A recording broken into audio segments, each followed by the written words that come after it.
Assalamualaikum warahmatullahi wabarakatuh. Apa kabar teman-teman? Kita ketemu lagi bersama channel pendamping Desa Punggelan.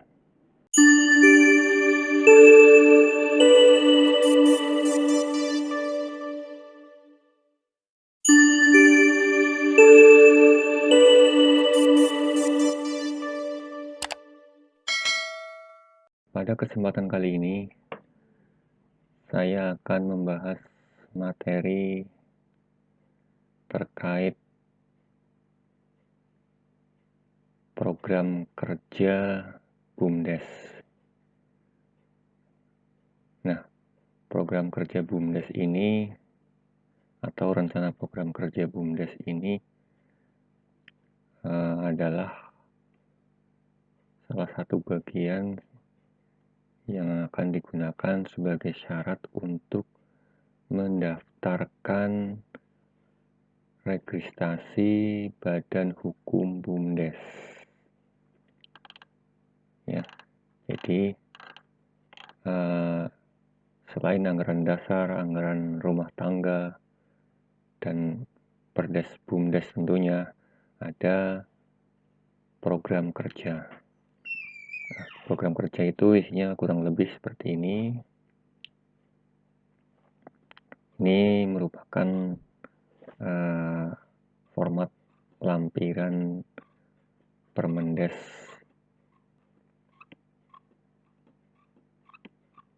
Nah, ini kurang lebih ureanya seperti ini. Nah,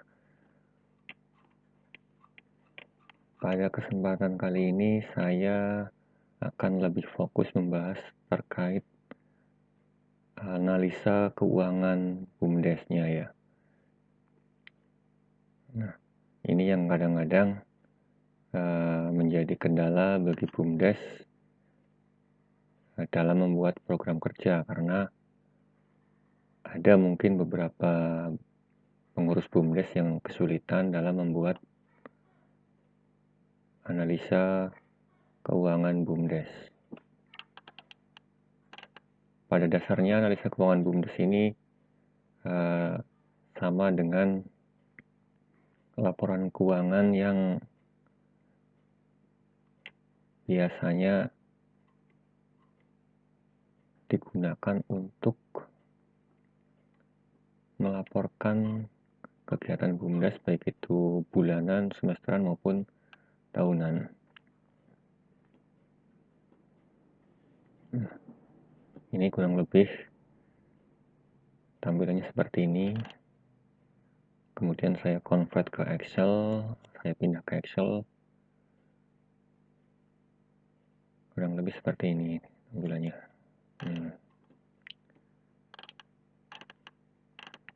Saya akan lebih fokus membahas bagaimana cara membuat laporan keuangan BUMDes terlebih dahulu ya, sebelum membuat analisa keuangan BUMDesnya, atau kita akan belajar bagaimana membuat laporan keuangan BUMDes dulu dari data-data transaksi, kemudian nanti laba rugi, neraca, laporan perubahan modal, dan arus kas. Dan saya akan buat sesimpel mungkin dan seefektif mungkin atau sesingkat mungkin. Jadi biar mudah dipahami. Karena kalau kita melihat lampiran Permendes ini, kalau kita tidak tahu alurnya akan sedikit kebingungan ya, kesusahan tentunya. Jadi sambil kita belajar laporan keuangan, kita juga nanti akan sambil mengisi program kerja BUMDes yang sesuai lampiran Permendes.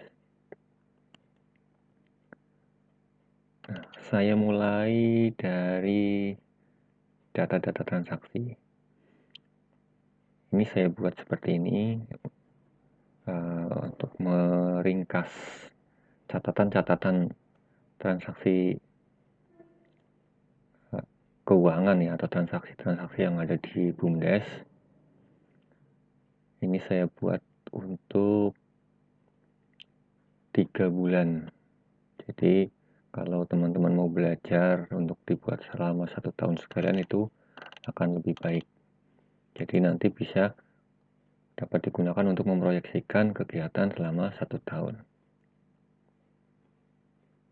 Nah, tampilan seperti ini, format seperti ini saya buat agar kita bisa melakukan penjurnalan sekaligus membuat buku besar. Jurnal itu apa dan buku besar itu apa, bisa dipelajari di Google. Banyak sekali materi-materi terkait akuntansi. Nah, kita mulai dari pertama ada nomor, tanggal, kemudian uraian atau keterangan, dan yang di sebelah sini adalah akun perkiraan ya, atau rekening yang ada di laporan keuangan nantinya. Ada kas, ada bank, ada piutang, persediaan barang dagang, sewa dibayar di muka, inventaris kantor, akumulasi penyusutan, modal, penjualan, harga pokok penjualan, gaji karyawan, biaya transport, biaya ATK, biaya listrik, biaya telepon dan internet, biaya penyusutan, biaya sewa toko, biaya perlengkapan, biaya bazar, biaya lainnya, pendapatan lain, dan biaya lain. Untuk akun ini teman-teman bisa menambahkan sendiri sesuai dengan kegiatan BUMDes masing-masing.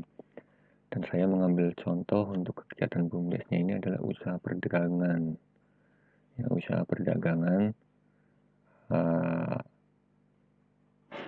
mungkin bisa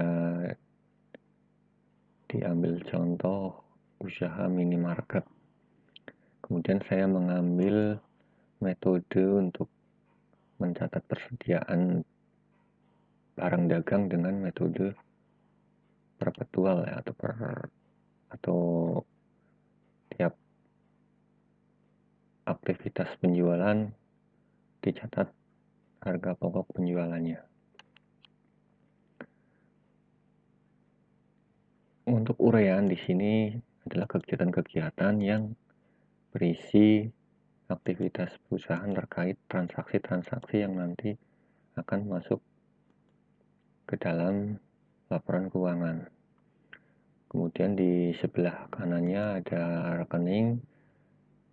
Masing-masing rekening ada kolom debit dan kolom kredit. Nah, yang perlu dipelajari teman-teman adalah memasangkan antara masing-masing akun ya. Kemudian juga memasangkan antara debit dan kreditnya. Jangan sampai keliru. Jadi kalau ada pengeluaran berarti pasangannya adalah penerimaan. Sebagai contoh seperti ini. Penerimaan setoran modal desa ke rekening BUMDes. Nah, biasanya penyetoran modal BUMDes itu ditransfer ke rekening BUMDes ya. Jadi di sini ada penerimaan bank. Nah, kalau untuk penerimaan masuk ke kolom debit. Kemudian untuk pengeluarannya ini adalah modal. Jadi ini modal yang disertakan oleh desa ya di kolom kredit. Pasangannya seperti itu, di modal di kredit, kemudian bank di debit. Kemudian contoh berikutnya mengambil modal dari rekening. Ini misalkan setelah uang masuk ke rekening BUMDes mau digunakan untuk keperluan BUMDes, kemudian di jurnal ya. Karena ini akan diambil menjadi uang tunai, berarti nanti ada penerimaan di kas tunai ya. Ini berarti di jurnalnya kas masuk ke debit, kemudian pengeluaran bank atau banknya nanti di kredit. Selanjutnya sewa dibayar di muka, karena biasanya sewa dibayar tahunan ya. Ada yang setahun, ada yang mungkin lebih dari setahun. Dan kita ambil contoh di sini, sewa dibayar di muka untuk 1 tahun. Dan kebetulan kita mulai pencatatan dari bulan Januari. Nah, misalkan sewa dibayar di muka senilai 6 juta. Ya, berarti ini ada kas keluar di kredit, kemudian sewa dibayar di muka masuk di debit. Terus kemudian pembelian inventaris toko, pengeluaran 90 juta di kredit, kemudian inventaris toko di debit. Nah, uang ini bisa dikeluarkan dari kas karena sebelumnya ada penerimaan dari kas. Kemudian contoh yang lain, pembelian persediaan barang dagang. Karena kita berasumsi bahwa untuk pembelian menggunakan sistem transfer antar bank, jadi saya anggap di sini tidak melalui transaksi kas ya, jadi langsung dari bank untuk pembelian persediaan barang dagang. Jadi di sini uang yang keluar dari bank langsung, bank dikredit, kemudian karena kita membeli persediaan, otomatis kita akan menerima persediaan. Jadi persediaan barang dagang di debit. Selanjutnya penjualan tunai. Nah, penjualan tunai ini kita menerima penjualan secara tunai. Kalau dalam minimarket biasanya kita akan menerima secara cash dulu. Jadi jurnalnya seperti ini. Penerimaan tunai atau kas di debit, kemudian penjualan, rekening penjualan di kredit.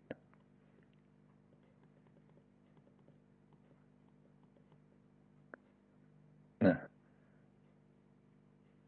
seperti yang tadi saya sampaikan, karena kita menggunakan sistem atau metode perpetual, di sini saya langsung tulis pencatatan harga pokok penjualan ya. Jadi harga pokok penjualan itu kalau lebih simpelnya bisa dianggap sebagai modal awal ya, modal awal barang ya. Jadi bisa dianggap juga harga bakunya ya, harga pembeliannya. Misalkan kita dulu membeli 20 juta, kemudian kita jual dengan kenaikan atau dengan keuntungan yang ingin kita peroleh 20% menjadi berapa juta, seperti kurang lebih seperti itu. Nah, di sini saya contohkan menjual tunai 25 juta, kemudian harga pokoknya itu 20 juta. Nah, untuk pencatatan harga pokok penjualan ini, persediaan barang dagang di kredit karena barang dagang ketika barang dijual akan keluar. Kemudian disandingkan atau dipasangkan dengan harga pokok penjualan. Harga pokok penjualan ini dianggap juga sebagai biaya penjualan atau beban pokok penjualan ya.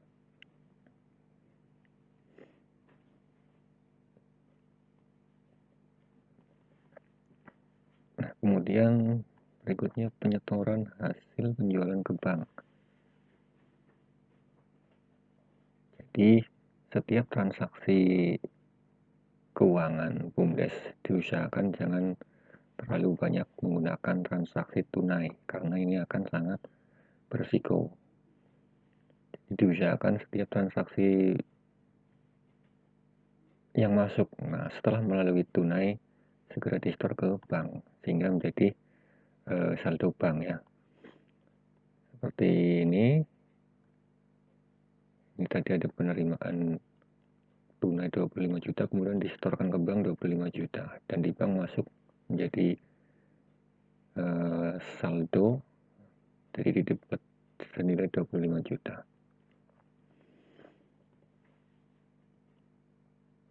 Itu gambarannya, kemudian saya contohkan selama transaksi 1 bulan. Ada penjualan tunai sudah tadi, terus pembelian ATK.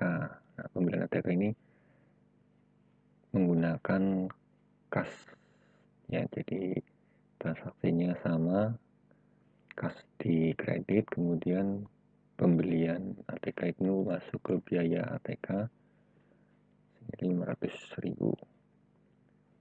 Terus, nah ini pencatatan atas biaya sewa toko. Di awal sewa toko sudah dibayar selama 1 tahun. Nah, untuk memperhitungkan ke dalam biaya sewa itu harus dicatat ya, agar nanti secara penghitungan sewa itu berkurang. Jadi seperti ini, misalkan sewa setahun 6 juta, kemudian pembayaran sewa, nah karena pembayaran sewa ini kan sudah dibayar di awal ya, jadi kita mengurangi sewa yang dibayar di muka, otomatis 6 juta nanti dikurangi 500.000. Kita ngambil, karena ada saldo sewa dibayar di muka 6 juta di debit, lalu kita ambil untuk biaya sewa dibayar muka ya, dengan mengeluarkan sewa dibayar di muka, jadi di kredit. Kemudian untuk biaya sewa di debit. Nah, seperti ini.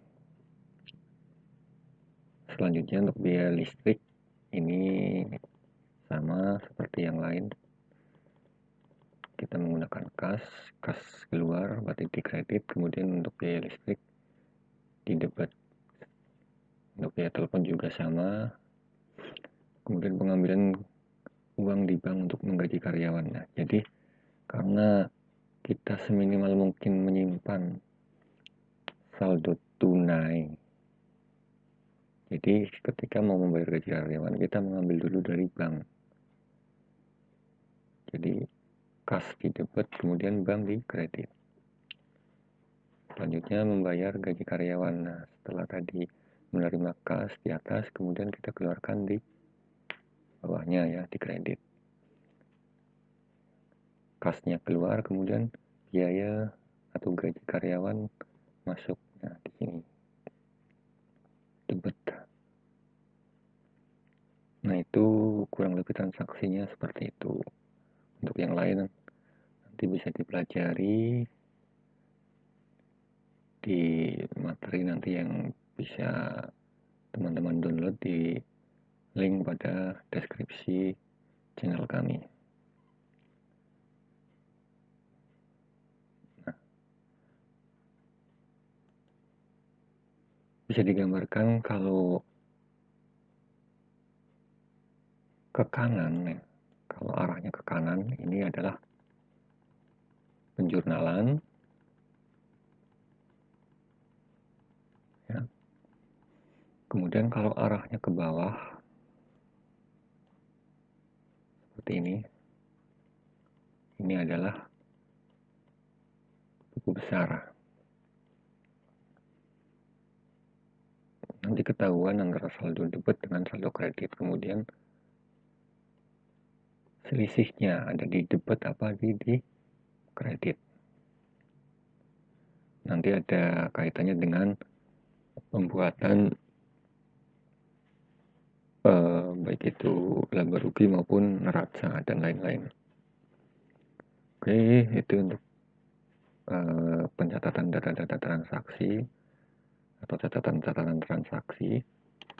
Kemudian kita lanjut ke laba rugi. Nah, laba rugi ini adalah laporan yang menyajikan aktivitas operasional perusahaan ya. Kalau perusahaan dagang berarti aktivitas penjualan, dari penjualan sampai mendapatkan keuntungan atau laba. Nah, di sini kita mulai dari penjualan. Di sini ada ketemu nilai 155 juta. Dari mana? Ini di sini formula bar bisa dicek data transaksi ya. Berarti ngambil dari sini penjualan. Kita cari untuk rekening penjualan. Nah, ini. Penjualan di sini total 155 juta. Kita masukkan ke laba rugi di sini. Kemudian harga pokok penjualan 124 juta. Kita sama 124 juta. Kalau kita hitung laporan harga pokok penjualan dengan cara seperti ini ya. Ini persediaan awal barang dagang, kemudian ditambah pembelian, ketemu barang tersedia untuk dijual, kemudian dikurangi persediaan akhir, ketemunya sama dengan harga pokok penjualan yang dari data transaksi ini.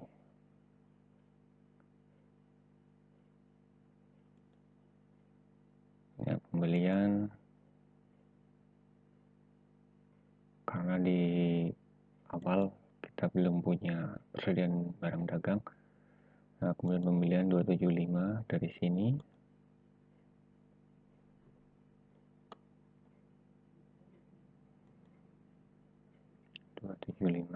Kemudian persediaan akhir ini dari sini selisih debit ya, dari debit dikurangi kredit. Nah, selanjutnya ketemu laba kotor 31 juta ya, dari penjualan dikurangi HPP. Lalu beban usaha, di sini ada beban penjualan dan beban administrasi dan umum. Ini datanya juga sama ya, mengambil dari data transaksi di sini, biaya sewa toko di sini.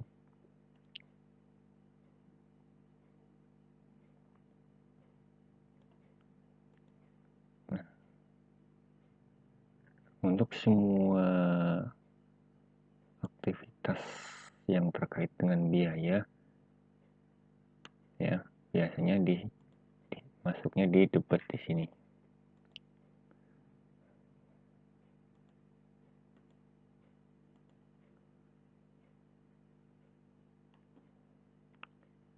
Biaya perlengkapan juga sama, ini di debit 500.000 ya, masuk di sini. Kemudian total biaya atau beban penjualan 2 juta. Kemudian administrasi dan umum ada gaji karyawan,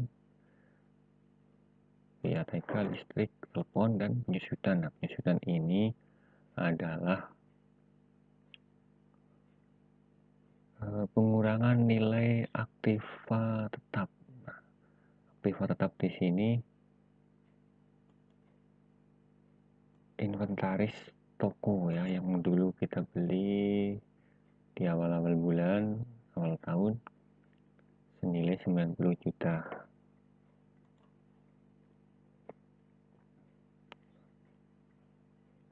inventaris toko ini 90 juta.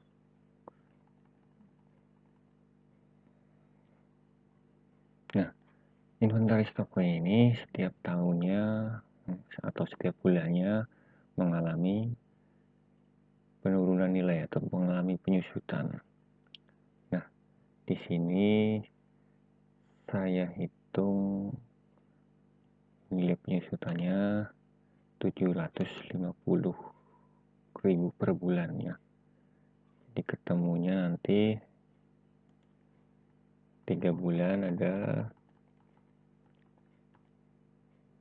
nah ini 350.000.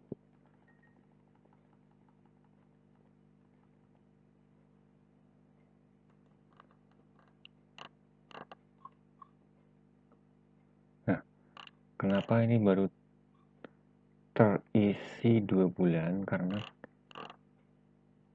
asumsinya pada bulan pertama atau masih dalam tahap awal-awal pembelian itu belum mengalami masa penyusutan, jadi mulai disusutkan di bulan berikutnya ya. Jadi bulan pertama masih belum disusutkan karena dianggap masih baru, mungkin masih bergaransi juga ya. Kemudian baru bulan berikutnya disusutkan. Jadi di sini ketemu 2 bulan 9.750.000. Jadi total biaya penyusutan ada 1.500.000. Ini akumulasinya 1.500.000. Lalu total biaya beban usaha 15.100.000. Kemudian ketemu laba bersih sebelum pajak adalah laba kotor dikurangi beban usaha senilai 15.900.000. Itu adalah salah satu penghitungan laba rugi. Kemudian masuk ke neraca. Nah, untuk neraca saya menggunakan format yang mirip dengan laba dan permendes, cuman agak saya ubah sedikit. Di sini saya sesuaikan aktif lancarnya, saya tambahi ada bank, kemudian mungkin ada persediaan ya. Nah, untuk persediaan ini disesuaikan tergantung usaha kita apakah kita usaha jasa, usaha manufaktur, atau usaha perdagangan. Kalau usaha manufaktur berarti ada biaya bahan baku, ada biaya bahan pembantu, atau mungkin bahan menolong ya, terus persediaan barang dalam proses. Ini juga sama, data mengambil dari data transaksi di sini. Kas senilai 900, kemudian ada nilai bank 71.000, nah 71 juta ya. Terus persediaan barang jadi di sini 151, sewa dibayar di muka 4.500.000. Ini sewa dibayar di muka, ketemunya 227.400.000. Untuk inventaris toko ya, aktiva tetap di sini dikurangi akumulasi penyusutan 2 bulan. Jadi ketemu 88.500 dan total aktiva 315.900.000. Kemudian total pasiva ada ekuitas ya, karena di sini nggak ada hutang lancar maupun hutang jangka panjang. Yang ada hanya ekuitas, yaitu penyertaan modal dan laba ditahan, totalnya 315.900. Jadi total pasiva dengan total aktiva sama ya, jadi memang harus balance antara total atau aktiva dengan pasiva. Datanya juga sama, masih mengambil dari data transaksi. Nah, ini dari laba rugi. Nah, itu untuk neraca. Kemudian perubahan modal. Nah, untuk perubahan modal awalnya, nah, modal awal atau modal yang disetor ini 300 juta, kemudian laba yang ditahan 15.900. Jadi ada penambahan modal dari laba yang ditahan. Total modal akhirnya ketemu 315.900. Terus kita lanjut ke arus kas. Di sini ada penjualan, ya, terus aktivitas operasional, aktivitas investasi, aktivitas pendataan, ya, ada 3 aktivitas. Yang aktivitas operasional dari aktivitas penjualan maupun beban-beban yang menyertainya, ya. Jadi ada penjualan, terus ini kemudian ada pembelian barang dagang, beban penjualan, beban administrasi, dan biaya penyusutan. Nah, untuk biaya penyusutan ini tidak mengurangi arus kas, ya, karena ini tidak dihitung secara nilai real atau nilai kas secara real, ya, dalam artian tidak diuangkan. Untuk sewa dibayar di muka masih ada 4.500.000, karena yang 1.500.000 sudah masuk di biaya penjualan di sini, include di sini. Di total ada 6 juta, tapi yang 1.500.000 sudah di biaya penjualan, jadi masih 4.500.000. Total aktivitas operasional ada minus 1.38.100.000. Kemudian inventaris toko ada minus 90.000, ya, karena kita melakukan pembelian inventaris toko, jadi mengurangi. Kemudian pendanaan, ada penyertaan modalnya. Dan ini adalah penambahan, ya. Nah, setelah ditotal antara aktivitas operasional, aktivitas investasi, dan aktivitas pendanaan, ketemu kenaikan 71.900.000. Kalau positif berarti ada kenaikan, kalau negatif berarti ada penurunan. Kemudian untuk saldo awal, karena memang dari awal belum ada saldo sama sekali atau masih nol, ditulis nol. Nah, ketemu saldo akhir 71.900.000. Nah, ini sama dengan data transaksi ini. Kasnya 900.000 dan nilai banknya 71.000. Begitu juga di neraca, sama 71.900.000. Nah, itu untuk arus kas.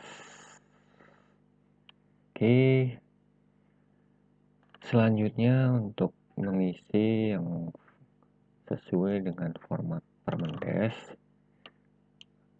ya, Anda tinggal menyalin dengan mengambil data yang tadi telah dibuat, ya, baik itu dari laba rugi, neraca, perubahan modal maupun arus kas, ya, tinggal disalin di sini, ketemunya akan sama.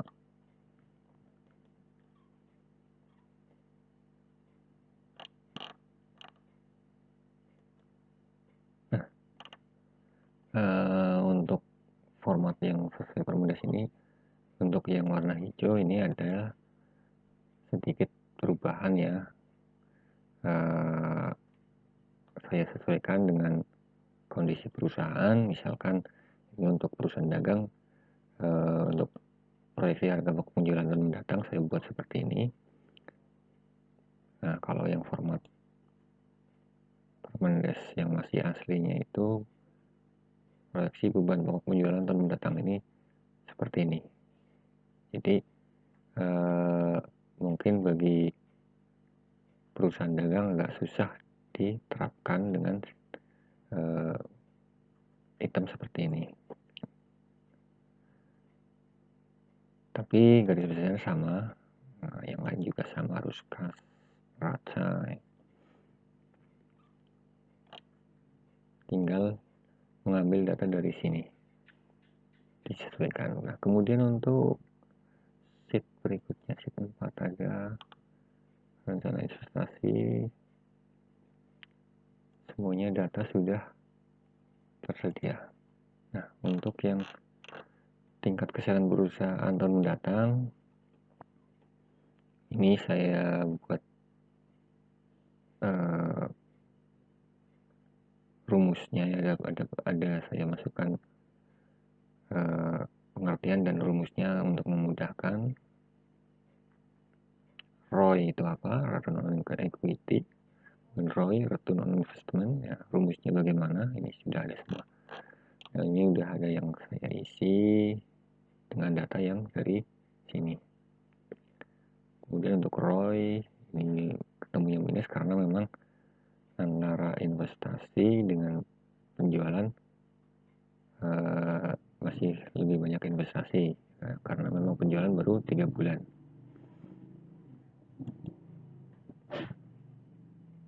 Yang terakhir, indikator kinerja kunci pelaksanaan operasional juga sama, mungkin ada beberapa yang kosong memang karena memang tidak ada data pembanding ya, misalkan penjualan tahun berjalan dengan penjualan tahun sebelumnya, karena ini memang kita anggap perusahaan atau BUMDes ini baru direncanakan akan beroperasi tahun depan. Nah, ini adalah gambaran bagaimana untuk membuat analisa usahanya ya, dengan cara kita langsung belajar praktek membuat laporan keuangannya. Itu mungkin yang bisa saya sampaikan.